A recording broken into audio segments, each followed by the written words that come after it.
Hello जय हिंद साथियों, स्वागत है आप सभी का सत्य एक्सेलेंट यूट्यूब चैनल पे। आज की डेट में पढ़ने वाले जो इलेक्ट्रीशियन के छात्र आईटी सेकेंड ईयर के हैं, इस समय जो इनका एग्ज़ाम होने वाला है उसकी यहाँ पर आपको नई पैटर्न के अनुसार तैयारी कराई जा रही है। और आज की जो हमारी वीडियो होने वाली है पार्ट 3 के अंतर्गत होने वाले। जितने लोगों ने पार्ट 1 और पार्ट 2 नहीं देखा है, इस वीडियो के डिस्क्रिप्शन बॉक्स में आपको लिंक मिल जाएगा, आप वहां से जाकर देख सकते हैं। तो चलिए अगला क्वेश्चन स्टार्ट करते हैं क्वेश्चन नंबर 21 से, जिसमें पूछा जा रहा है कि क्यों एक डीसी जनरेटर की आर्मेचर कोर पटलित है।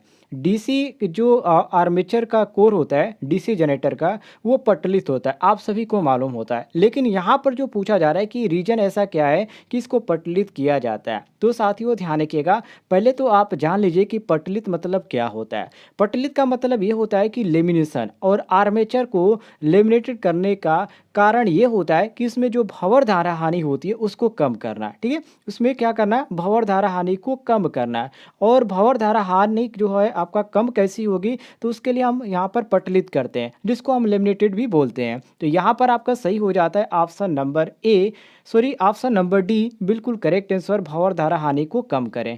डी ऑप्शन क्वेश्चन के अनुसार हमारा बिल्कुल सही आंसर हो जाएगा, मिला लीजिएगा। आगे बढ़ते हैं।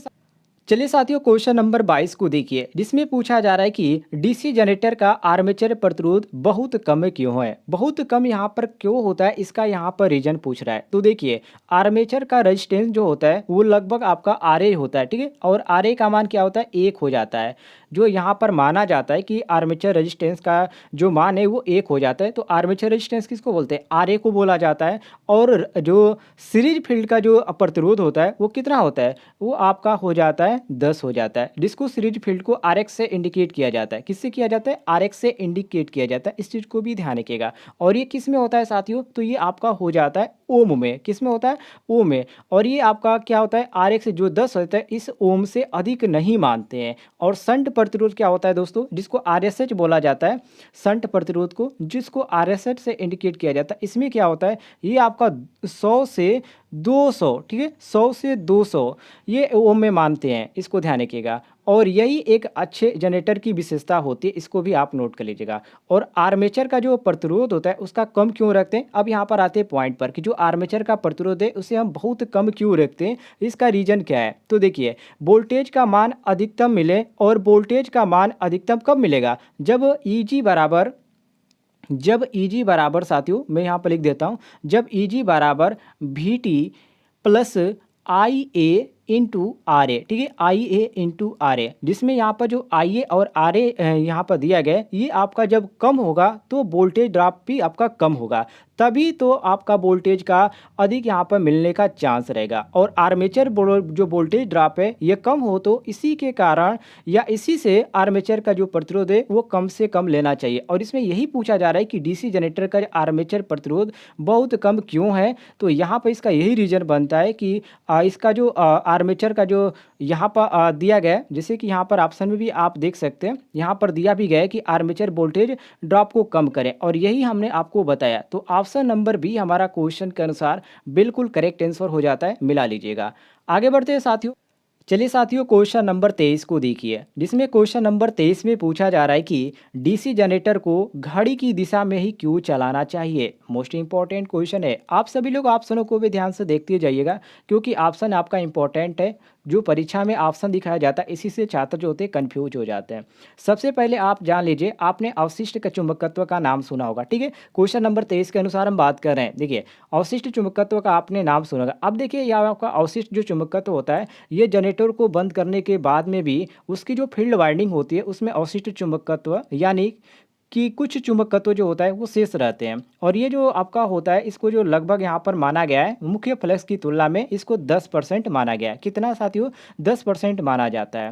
और यदि आप फील्ड वाइंडिंग में धारा की जो दिशा है उसको बदलते हैं, तभी आपका अवशिष्ट चुंबकत्व समाप्त हो सकता है। या एक और तरीका है कि यदि आप जो घूर्णन की दिशा है उसको भी आप बदलते हैं, तभी उसका जो अवशिष्ट चुंबकत्व है वो समाप्त हो सकता है। या एक और तरीका, इसको भी जान लीजिए, जो जनरेटर है, आपके पास जो जनरेटर है, इसको आप लंबे समय तक काम में नहीं लेते हैं, तो आपका जो अवशिष्ट चुंबकत्व है उस समय भी समाप्त हो जाएगा। अब यहाँ पर ध्यान रखिएगा, जब आपका अवशिष्ट चुंबकत्व समाप्त हो जाता है, ठीक है, मान लीजिए आपके कोई भी जनरेटर उसमें अवशिष्ट चुंबकत्व समाप्त हो जाता है, अब उसे वापस कैसे लाएंगे? तो इसके लिए एक विधि अपनाई जाती है, ठीक है, जिसको बोला जाता है फ्लेशिंग विधि। क्या बोला जाता है दोस्तों? ये विधि नहीं होती, एक फ्लेशिंग क्रिया होती है, उसको हम अपनाते हैं। और जो फ्लेशिंग क्रिया होती है साथियों, इसका मतलब ये होता है कि उसकी जो फील्ड वाइंडिंग है उसको हम किसी डीसी बैटरी के साथ में लंबे समय तक जोड़कर चुंबकीय जो चुंबकत्व है उसका मान हम स्थापित कर सकते हैं, या स्थापित किया जाता है, ऐसे भी किया जाता है, ठीक है।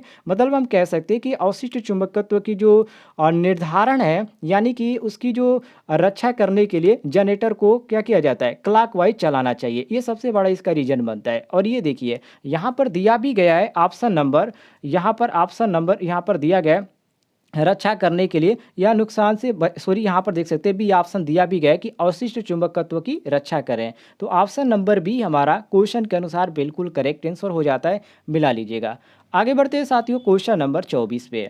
क्वेश्चन नंबर 24 में पूछा जा रहा है कि बड़े डीसी जनरेटर में घुमावदार क्षतिपूर्ति क्यों प्रदान की जाती है? मोस्ट इंपॉर्टेंट है। ऑप्शनों को भी देख लीजिए, यहाँ पर नीचे कुछ ऑप्शन है और यहाँ पर कुछ ऑप्शन है। जैसे यहाँ पर नेमी का जो क्वेश्चन बैंक है उसी के अनुसार मैं आपको जानकारी दे रहा हूँ। देखिए यहाँ पर आपका जो दिया गया है का बड़े डीसी जनरेटर में घुमावदार क्षतिपूर्ति क्यों प्रदान की जाती है? कंपनसेटिंग वाइंडिंग की बात कर रहा है। देखिए कंपनसेटिंग वाइंडिंग को दोस्तों हम प्रतिकारी कुंडलन भी बोलते हैं, या इसके नाम से जाना जाता है कि प्रतिकारी कुंडलन है। इसको कंपनसेटिंग को ध्यान रखिएगा। और इससे साथियों क्या होता है, आर्मेचर जो रिएक्शन होता है उसके विचुम्बकन प्रभाव को समाप्त करने के लिए ये आपकी बनाई जाती है। तो हम कह सकते हैं कि जो आर्मेचर प्रतिक्रिया है उसको हम यहाँ पर असर करने के लिए कर सकते हैं, ठीक है। और यहाँ पर देखिए, यहाँ पर नीचे आ जाएंगे तो यहाँ पर दिया गया आर्मेचर प्रक्रिया को प्रभाव को बेअसर करने के लिए, यहाँ पर आपको सी ऑप्शन देखने को मिल जाता है, बिल्कुल करेक्ट आंसर, कि जो आर्मेचर प्रक्रिया है इसको बेअसर करने के लिए यहाँ पर ऐसा किया जाता है। मतलब कि कंपनसेटिंग वाइंडिंग को यहाँ पर प्रतिकारी कुंडल कहते हैं। एक बार दोबारा मैं रिपीट कर रहा हूँ, इसको क्या किया जाता है, प्रतिकारी कुंडल कह के नाम से जाना जाता है। और आर्मेचर रिएक्शन के विचुम्बकन प्रभाव को समाप्त करने के लिए ये ऐसा बनाया जाता है। तो यहाँ पर साथियों आर्मेचर जो प्रतिक्रिया है इसको बेअसर करने के लिए ऐसा किया जाता है, इसलिए यहाँ पर हमारा सही हो जाता है ऑप्शन नंबर सी, बिल्कुल करेक्ट आंसर, मिला लीजिएगा।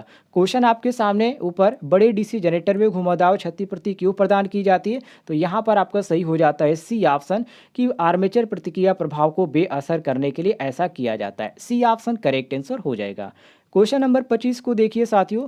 क्वेश्चन नंबर 25 में पूछा जा रहा है कि डीसी जनरेटर के वोल्टेज का निर्माण करने में विफल होने का क्या कारण है? रीजन यहाँ पर पूछ रहा है। देखिए साथियों, डीसी जनरेटर में वोल्टेज का जो निर्माण होता है, जो निर्माण होने के कारण है, ये कई कारण हो जाते हैं। सबसे पहले आप जान लीजिए, पहला कारण ये होता है कि डीसी जो जनरेटर है इसकी चाल क्रांतिक चाल से नीचे हो तो वोल्टेज आपको नहीं मिलेगा। दूसरी बात यहाँ पर यह है कि डीसी जनरेटर की जो फील्ड वाइंडिंग है उसका प्रतिरोध यदि क्रांतिक प्रतिरोध से ज़्यादा हो तब भी आपको वोल्टेज पैदा इसमें देखने को नहीं मिल सकता। तीसरी बात यह है कि जो फील्ड वाइंडिंग है उसमें यदि फ्लक्स का मान शून्य हो तो प्रतिरोध पैदा नहीं हो सकता। तो इस तरीके से कितनी हो जाए, 3 विधियां मैंने आपको बता दी इसको निर्माण होने का कारण, ठीक है। तो इसको ध्यान रखिएगा। तो यहाँ पर देखिए कौन सा यहाँ पर मैच कर रहा है, तो ऑप्शन नंबर सी मैच कर रहा है कि फील्ड प्रतिरोध क्रांतिक प्रतिरोध से ऊपर है, जिसके कारण यहाँ पर निर्माण करने में ये विफल होता है। तो डीसी जनरेटर के वोल्टेज का निर्माण करने में विफल होने का सबसे बड़ा कारण क्या है, तो फील्ड प्रतिरोध क्रांतिक प्रतिरोध से ऊपर है। तो ये आपका सी ऑप्शन सही हो जाएगा। वैसे यहाँ पर मैंने 2 और भी आपको कारण बताए, इसको भी ध्यान रखिएगा, क्योंकि कभी कभी ऑप्शन आपको चेंज करके भी दे दिया जाता है, तो आपको कोई भी यहाँ पर घबराने की बात नहीं है। तो सी ऑप्शन हमारा क्वेश्चन के अनुसार करेक्ट आंसर हो जाएगा। आगे बढ़ते हैं साथियों क्वेश्चन नंबर 26 पे। ये भी आपका मोस्ट इंपॉर्टेंट क्वेश्चन है और पिछले एग्जाम में आपका पूछा भी गया था। इसमें कहा जा रहा है कि जनरेटर का नाम क्या है यदि इसका क्षेत्र आर्मेचर के समानांतर जुड़ा हुआ है? जनरेटर का नाम क्या है यदि इसका क्षेत्र जो है आर्मेचर के समानांतर जुड़ा हुआ है? देखिए आपको शंट जनरेटर इसको क्या बोला जाता है, शंट जनरेटर बोला जाता है। इसको कोई यहाँ पर बताने की जरूरत है क्योंकि ये काफ़ी इजी, आप इसको समझ सकते हैं। ये ऑप्शन ही आपका सही हो जाएगा। देखिए, शंट जनरेटर इसको कहा जाता है और शंट जनरेटर की जो विशेषता होती है ये होती है कि ये नो लोड से लेकर फुल लोड तक अपने जो टर्मिनल होता है, वो जो टर्मिनल वोल्टेज होता है उसको ये स्थिर रखता है। और इसका उपयोग ज़्यादातर बैटरी चार्जिंग, विद्युत रंजन के अंदर भी काम में हम लेते हैं या काम में इसको लिया जाता है। तो इसको भी आप ऐसे कह सकते हैं। तो ऑप्शन नंबर ए हमारा बिल्कुल करेक्ट आंसर हो जाता है। क्वेश्चन के अनुसार मिला लीजिएगा। आगे बढ़ते हैं साथियों, क्वेश्चन नंबर 27 पे, जिसमें क्वेश्चन नंबर 27 में पूछा जा रहा है कि डीसी जनरेटर में पोल शू का उद्देश्य क्या है। मोस्ट इंपॉर्टेंट क्वेश्चन है। देखिए, पोल शू का काम क्या होता है, वाइंडिंग को मजबूती प्रदान करना। क्या होता है, वाइंडिंग को मजबूती प्रदान करना या वाइंडिंग का स्थिर ध्रुवता का फ्लक्स बनाना, ये इसका कार्य होता है। अब यहाँ पर देखिए कौन सा मैच कर रहा है, तो ऑप्शन नंबर डी मैच कर रहा है कि एयर गैप के समान रूप में फ्लक्स को फैलाएं। ये आपका सही हो जाता है। ऑप्शन नंबर डी बिल्कुल करेक्ट आंसर मिला लीजिएगा। या इसमें यह भी ऑप्शन आपका दिया होता है कि पोल शू का काम होता है वाइंडिंग को मजबूती प्रदान करना, तो ये भी आप यहाँ पर मार सकते हैं ऑप्शन, यदि दिया होता तो कोई दिक्कत नहीं होता। तो यहाँ पर इसके कई यहाँ पर उद्देश्य होते हैं, लेकिन यहाँ पर जो मैच कर रहा है वो हमारा ऑप्शन नंबर डी मैच कर रहा है। तो डी ऑप्शन हम क्वेश्चन के अनुसार करेक्ट आंसर मारेंगे।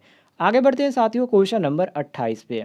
इसमें पूछा जा रहा है कि डीसी जनरेटर में स्लिप्ड रिंग का क्या कार्य है। साथियों, डीसी जनरेटर में जो स्लिप्ड रिंग होता है इसका कार्य क्या होता है। सबसे पहले तो आप ये जान लीजिए कि डीसी मशीन में जो होते हैं रिंग, ये दो प्रकार के होते हैं।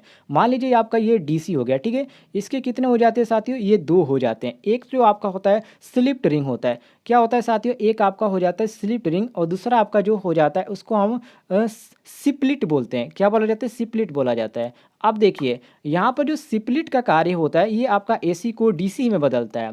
और ये जो आपका स्लिप रिंग होता है दोस्तों, इसके बारे में आप जान लीजिए। ये जो आपका बना होता है फास्फोरस ब्रॉन्ज का ये बना होता है, और जो ये आपका इस सिप्लिट होता है ये एसी को डीसी में बदलता है। इसको आप ध्यान रखिएगा। तो जो सिप्लिट होता है साथियों, ये एसी को क्या करता है, ये डीसी में बदलता है। लेकिन जो यहाँ पर स्लिप रिंग होता है ये क्या करता है, ये स्लिप रिंग जो होता है ये आपको एसी को एसी में और डीसी को डीसी में, मतलब कि जिस तरह आप इसमें धारा प्रवाहित करते हैं उसी तरह आपको सेम डायरेक्शन में देखने को मिलता है, मतलब कि एक दिशा हम कह सकते हैं। तो यहाँ पर आपका देखिए कौन सा ऑप्शन मैच कर रहा है।